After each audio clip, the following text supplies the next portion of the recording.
বাংলাদেশ সেনাবাহিনীর প্রধান জেনারেল ওয়াকারুজ্জামান চলমান পরিস্থিতি নিয়ে শনিবার দুপুরে ঢাকা ক্যান্টনমেন্টের হেলমেট অডিটোরিয়ামে উপস্থিত সকল সেনা অফিসার ও ভিটিসির মাধ্যমে সেনাবাহিনীর সকল ডিভিশনের কর্মকর্তাদের উদ্দেশ্যে বক্তব্য রাখেন এবং তাদের বিভিন্ন প্রশ্নের উত্তর দেন। বাংলাদেশ সেনাবাহিনীর সকল কর্মকর্তাগণ এই অনুষ্ঠানে সরাসরি ও ভার্চুয়ালি অংশগ্রহণ করেন। দুপুর 1:30 থেকে বিকেল 3টা পর্যন্ত বক্তব্য ও আলোচনায় তিনি বিশেষ করে সামাজিক যোগাযোগ মাধ্যমে প্রচারিত গুজবসমূহকে না শোনার ও এড়িয়ে যাবার বিষয়ে সবাইকে উপদেশ দেন।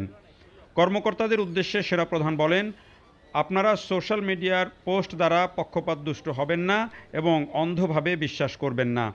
সোশ্যাল মিডিয়ায় আপনারা যা দেখছেন তা সত্য নাও হতে পারে। গুজব এড়িয়ে চলুন।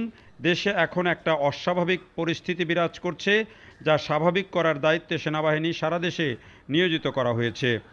এমন প্রেক্ষাপটে রাষ্ট্রীয় সম্পদ ভাঙচুরের হাত থেকে রক্ষা করার দায়িত্ব সেনাবাহিনীর বলে তিনি উল্লেখ করেন।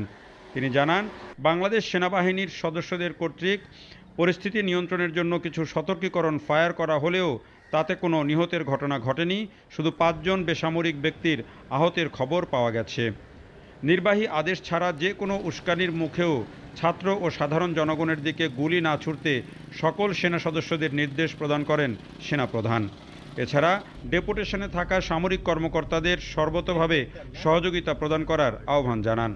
সাম্প্রতিক অতীতে পুলিশ সদস্যদের গুলিতে কিছু সংখ্যক অনাকাঙ্ক্ষিত হতাহতের কথাও উল্লেখ করেন তিনি।